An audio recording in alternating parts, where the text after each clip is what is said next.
Поздрав од студиото на МТМ. Почнуваме со урбаните вести, останете со нас. Во општина Ѓорче Петров отворено информативно катче за креирање на буџетот. Од 1 април УЈП ќе ги доставува годишните даночни пријави.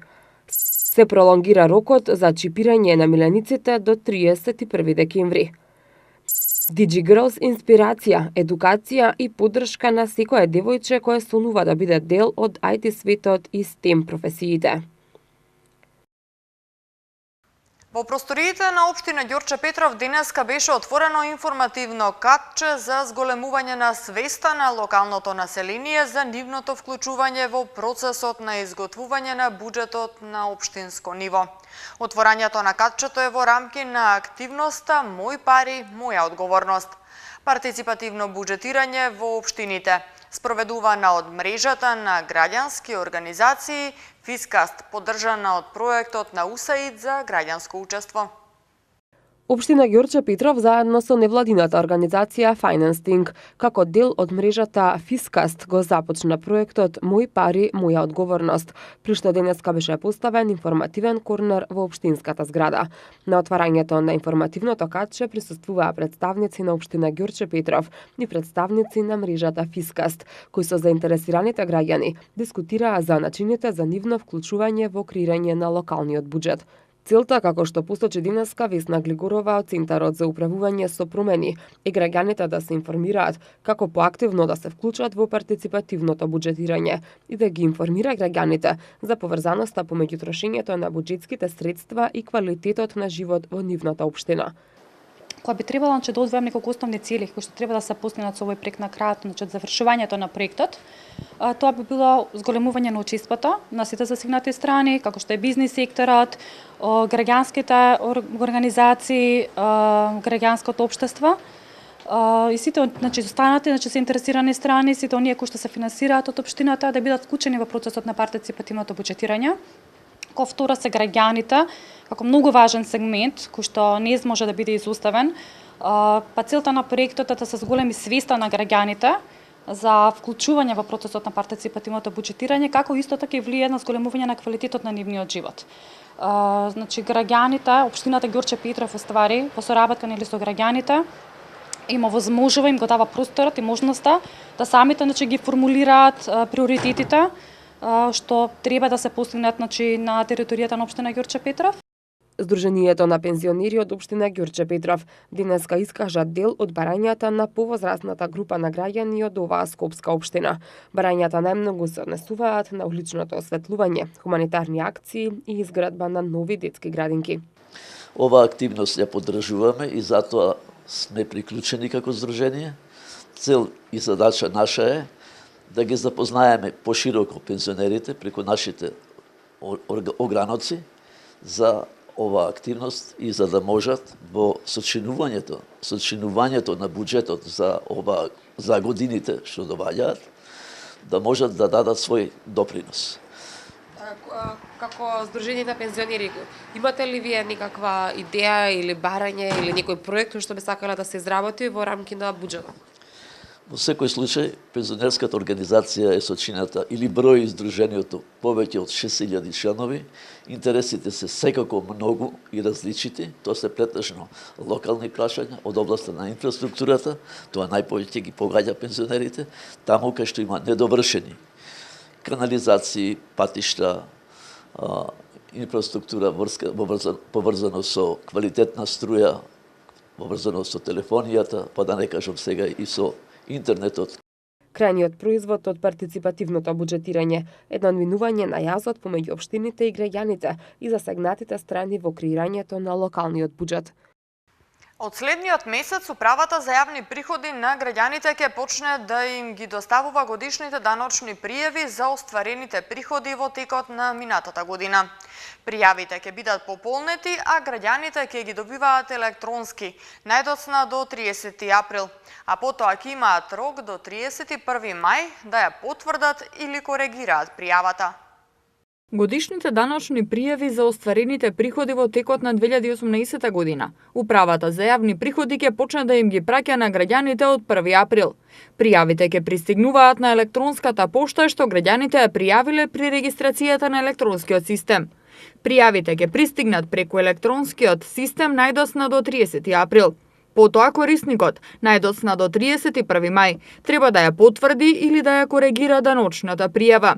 Инаку годинава за прв пат граѓаните имаат ваква можност, бидејќи до минатата година тие своите даночни пријави ги поднесуваа на шалтерите на УЈП, при што пред истекот на рокот се правеа големи гужви. А сега товарот нема да биде на граѓаните, туку на Управата за јавни приходи.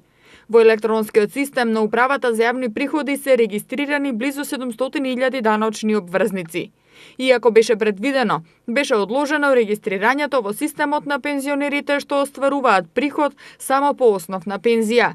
Доколку како граѓанин во текот на 2018 година сте оствариле приходи по основ на плата или приходи од издавање под закуп на стамбен објект, или сте оствариле хонорар по основ на авторски договор, сте учествувале во наградна игра и сте оствариле добивка над 5000 денари, или пак сте оствариле добивка од посебни игри на среќа, во казино, обложувалници и во автомат клуб.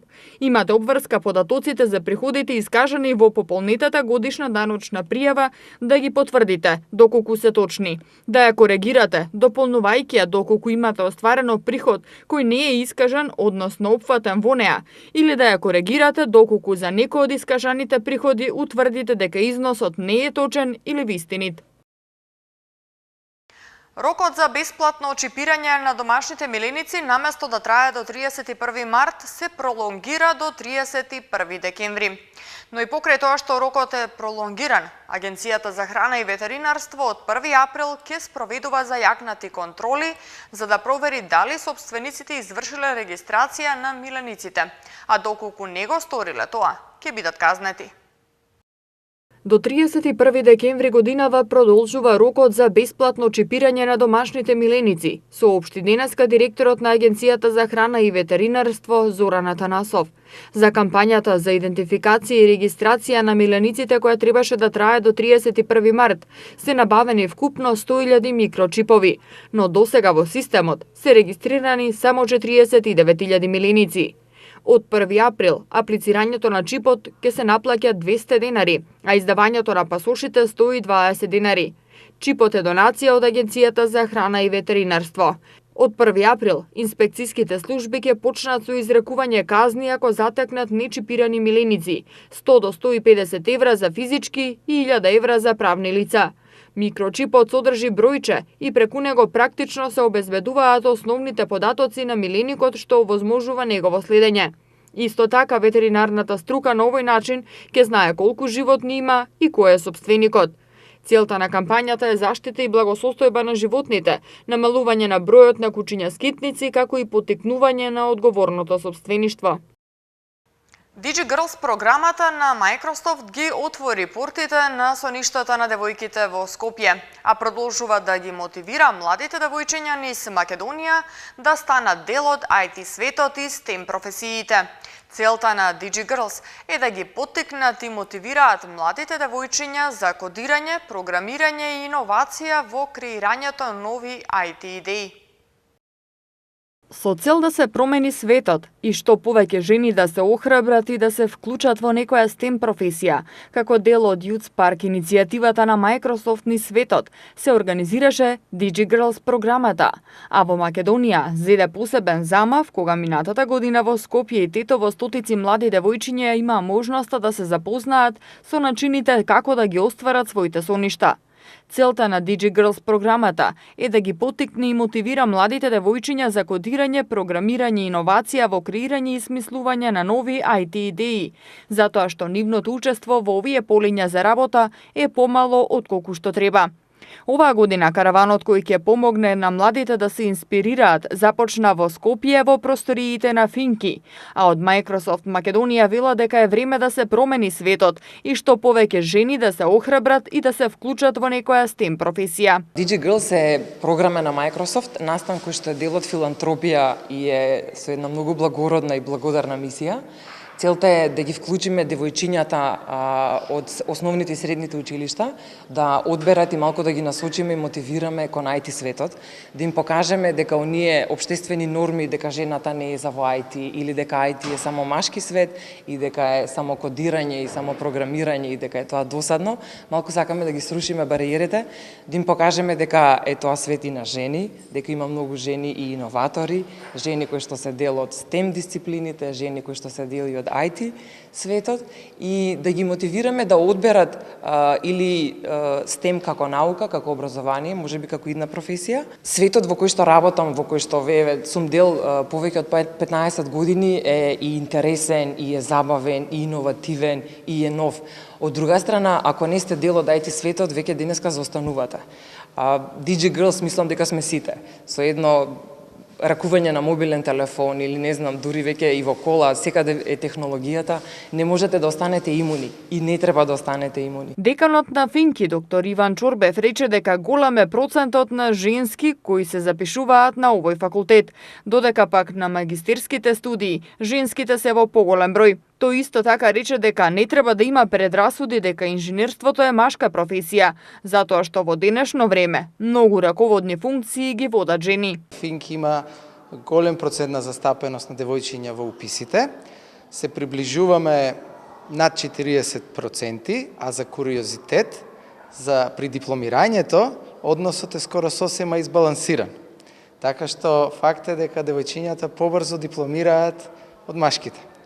И дотолку повеќе на магистерски студии, тури имаме и поголем процент на девојчиња наспроти машки. Многу внимаваме да се потенцира дека целиот концепт на инженерство во денешно време не треба да има предрасуди дека инженерството е професија на мажите, напротив, има многу примери на технолошки компании, особено од делот на информатиката, кои што имаат сериозен процент на застапеност на жени инженери и уште повеќе кои се водени од жени инженери на највисоките раководни менеджерски позиции или на највисоките истражувачки и развојни позиции. DJ Girls им овозможи на девојчињата да се запознават со технологијата и бизнисот, давајќи им совети за тоа како нивните желби и кариери може да бидат изворот на нивната среќа. Граѓаните да бидат внимателни пред почетокот на сезоната на патувања, да патуваат со лиценцирани агенции и да потпишуваат договори пред патувањето, за да не бидат измамени, апелираат надлежните институции. Граѓаните при туристичките патувања да проверат дали агенцијата со која патуваат е лиценцирана и да потпишат договор пред патување, за да не бидат измамени, апелираат од надлежните институции. Од Државниот пазарен инспекторат велат дека полесно е да постапат по претставките кои стигнуваат кај нив доколку граѓаните имаат потпишано договор со агенцијата, програма за патувањето и фискална сметка дека платиле за услугата.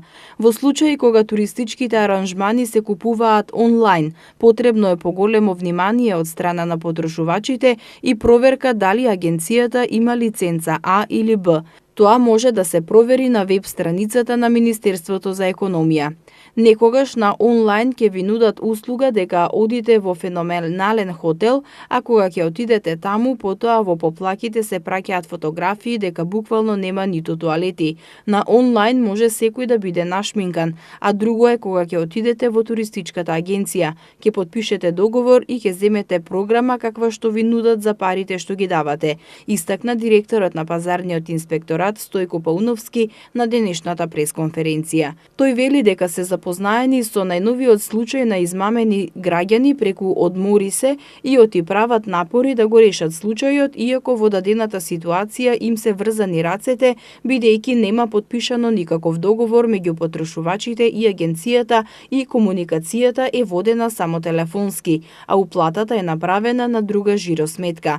Од Министерството за економија најавуваат дека се размислува предвидува како опција во Законот за туристичка дејност да се воведе банкарска гаранција за агенциите, која би се активирала доколку граѓаните бидат измамени.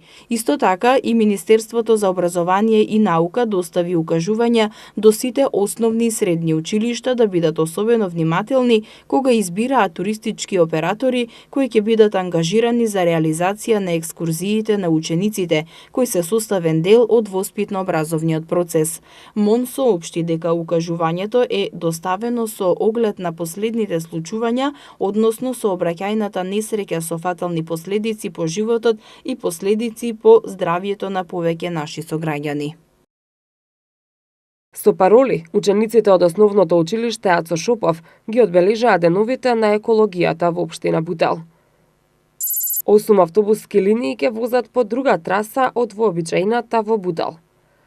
Со повеќе активности се одбележува Светскиот ден на Даунов синдром. Река прв поднесе кандидатура, до утре на Полнок и Пендаровски и Силјановска. По основното училиште Ацо Шопов во Радишани денеска под мотото "Делувај сега за во иднина" во рамки на денови на екологијата во организација на општина Бутел се одржа еколошка манифестација. Покрај еколошката содржина на хепенингот, учениците имаа можност преку дебати со професор од земјоделскиот факултет да добијат одговори на повеќе теми од областа на екологијата. Во општина Бутел во тек е одбележувањето на деновите на екологијата, со садење цвеќиња, пишување пароли на тема екологија и рециклирање, но и со дебати на учениците од основното училиште Ацо Шопов од Радишани со градоначалникот Велимир Смилевски и професор од Институтот за храна при земјоделскиот факултет. Беше привличено и задржано вниманието на голем број ученици, вклучени во проектот, како што истакна координаторката на овој проект Весна Стојановска. Екоманифестацијата се одвива под мотото "Делувај сега за во иднина". Денес во нашето училиште се случува екоманифестација онлайн со природата, кој што будењето на природата го поврзуваме со будењето на еколошката свест пред се кај на малите, кај учениците. Имаме една екодебата со градоначалникот и со екомотиваторот од Земјоделскиот институт за храна. Имаме една парола "Делувај сега за во иднина", односно мисли глобално, а делувај локално. Учениците сами се грижат за животната средина преку тоа засадување цвеќе и преку нивните екопоради. Градоначалникот Смилевски информираше дека овој проект ќе продолжи и во наредните денови, а планирано е да бидат опфатени сите основни училишта и градинки, како и средното училиште од општина Бутел. Значи денеска е вториот ден од денот на екологија, 10 дена во Бутел имаме активности, каде што секој училиште, градинка, вклучувајќи го и средното училиште на нашата територија, изработуваме најразлични теми. Денеска сме во Радишани во училиштето Ацо Шопов. Имаме низа активности кои што ги работиме со децата, работиме во 5 групи, о сите делови на сферата околу екологијата. Гостин ни е заменик министерот и професорка од Земјоделскиот факултет, кој што ги едуцираме децата во врска со екологијата и начинот на кој што треба они да се понашаат во природата. Еколошкиот хепенинг се одржува за прв пат, но според организаторите има тенденција да прерасне во традиционална манифестација. Поради асфалтирање на коловозот на дел од булеварот Христијан Тодоровски Карпош во Бутел, од денеска автобуските линии кои се обраќаат на оваа релација ќе возат по друга траса од вообичаената, информираат од ЈСП Скопје. Се очекува времениот режим на сообраќање да трае 7 дена.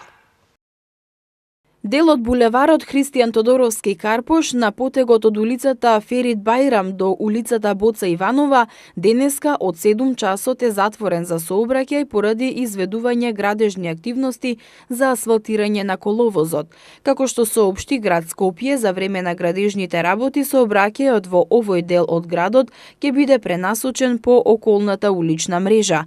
Сообраќајот на оваа делница, додека траат градежните активности, ќе го регулираат и и униформирани полициски службеници или други овластени службени лица.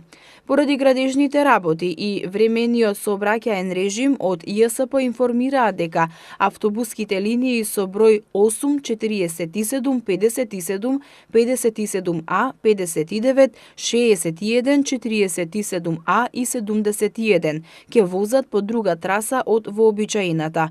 Возилата од булевар Христијан Тодоровски Карпош ќе вртат лево по улицата Ферит Бајрам, потоа десно по улицата Кемал Сейфула, а оттаму секој по својата утврдена траса. Се очекува времениот режим на сообраќање да трае 7 дена. Со централен настан во кинотека на Македонија денеска се одбележува светскиот ден на Дауновиот синдром. Одбележувањето на овој ден ќе продолжи со повеќе активности низ целата земја во наредните неколку дена. Со повеќе активности во земјава, од денеска се одбележува светскиот ден на Даунов синдром 21 март. Централниот настан се одржува денеска во кинотеката во Скопје. Како продолжение на минатогодишниот проект "И јас сакам да бидам балерина", ќе биде представена дел од работата на Анастасија, Центарот од Битола, преку документарниот филм за снимањето на музичкиот видеозапис за новата песна на Стефанија "Hey Listen". Во рамки на минатогодишното одбележување се одржа балетската представа насловена "Сите во ист свет живееме", која е дел од проектот "И јас сакам да бидам балерина", поддржан од Европската унија и УНИЦЕФ. Преку овој проект, Центарот ги започна првите чекори во градење врска помеѓу неколку балетски педагози и деца со Даунов синдром, со кои се зголеми вербата дека танцот е областа во која и луѓето со Даунов синдром се пронаоѓаат. Утре ќе се одржи настан на кој ќе се продаваат дизајнирани маички на тема Даунов синдром, изработени од учениците од Средното училиште Здравко Цветковски. На 24 март ќе се одржи трката Run for Down во организација на мечувалечкиот клуб X-Cream во градскиот парк. Ида Мантон, Центарот за Даунов синдром, го осмисли и го отвори во април 2013 година, една година по раѓањето на незината ќерка со Даунов синдром Луција, а во последниве години се работи на поинаков начин за како овие лица подобро да се вклучат во заедницата. До утре на полноќ кандидатите за председател на државата треба да ги поднесат кандидатурите до Државната изборна комисија.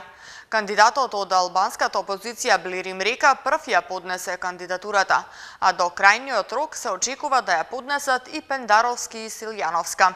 Изборната кампања почнува на 1 април, а првиот изборен круг е на 21 април, а вториот на 5 мај. Најдоцна до четврток до полноќ треба кандидатите за председател на државата да ги достават кандидатурите до Државната изборна комисија.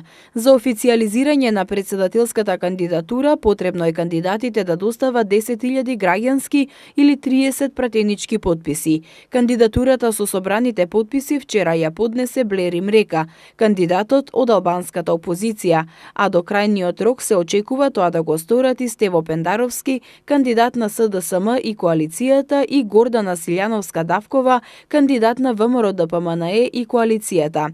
Државната изборна комисија треба во рок од 48 часа од доставувањето да ја потврди кандидатурата, а доколку има неправилности, истата се враќа, пошто во рок од 48 часа треба да бидат отстранети неправилностите. Кампањата за председател на државата почнува на 1 април и ќе трае до 19 април, пошто следува изборниот молк. Првиот изборен круг за 6-тите председателски избори е закажан за 21 април, а вториот ќе се одржи на 5 мај. По кој реден број ќе се најдат кандидатите, ДИК ќе утврди на 25 март со ждрепка.